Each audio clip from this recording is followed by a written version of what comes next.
Hello, fellas and bellas from all over the world. My name is Raff Bizz. I'm the co-host of the Raff and Raff Rant, along with Rafa Rispo for all things Napoli. Big shout out to Frank Crivello as well as Richard Carmen from the Serie A Sitdown for the invitation today for a fan reaction for the Napoli and Inter game. The game opened up pretty quick as a penalty on Victor Osimhen was converted by Lorenzo Insigne to give the Partenopea a 1-0 lead. Napoli stayed in control for most of the first half as the high press proved to kind of keep Inter's midfield, arguably one of the best in Serie A, from setting up their forwards. A key moment for me was in the 25th minute when Matteo Politano snagged an injury that took him out the game to be substituted by Alif Elmas. Matteo is a catalyst for much of the Azzurri's attack, especially that game, as well as their defense, and his substitution definitely weakened the right side. It's not to say that Elmas is a bad player, but the right side is not quite his forte. He's a great utility player for Napoli that comes in as a center attacking mid or even as a left winger at times to substitute for Lorenzo Insigne, but he didn't really seem that comfortable on the right side. We did see him almost score a goal in the second half at point blank range, but a quick reflection save from Handanovic thwarted his attempt. Some stated that it should have been Mertens to come on for Politano to kind of assert Napoli's dominance of the first half and possibly pick up a second goal. We did see a slight turnaround toward the end of the first half from Inter, kind of picking up the pace and keeping Napoli's attack at bay, but still were unable to get a goal. Now, the second half seemed to confirm Inter's willpower as Dzeko, a key player for Inter this season, buries the ball right above Ospina after a strange deflection, lands at his feet. What are you going to do? It happens. Dumfries, another person of note, seemingly handled Mario Rui coming down the left flank.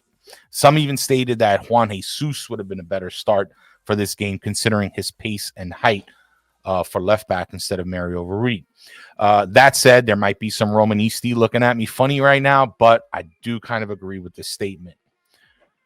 Overall, Inter seeming a bit winded after the Coppa game against Roma a few days earlier, and Napoli not wanting to lose at home. I think both teams were kind of content with the draw, especially with Inter being on the road.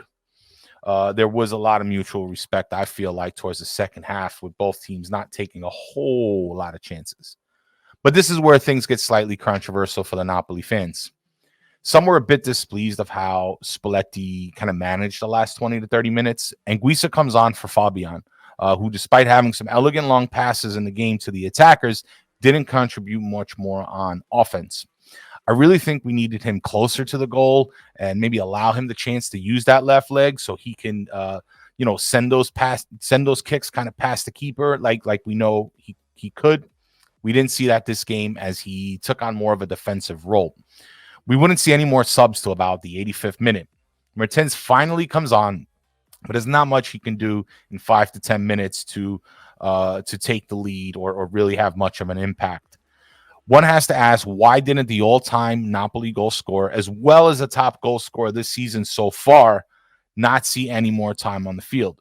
Even Petagna, who, despite not being the biggest fan favorite, had a few game winners, some clutch goals, as well as a goal to seal the deal against Venezia the game prior. We didn't see him at all.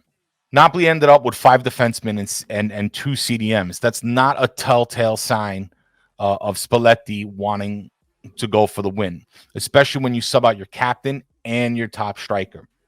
This was wrapped up with a terrible free kick, or in this case, a free pass that even Matteo Bonetti said was a complete waste of a chance. This is not how to become champions, in my opinion.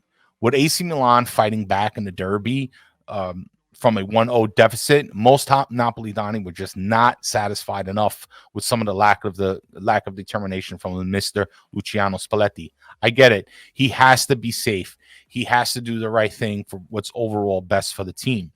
That said, the draw still gives Napoli a fighting chance. On the other side of the aisle are content with the results. And even though I wanted to see more, Napoli are still in the race.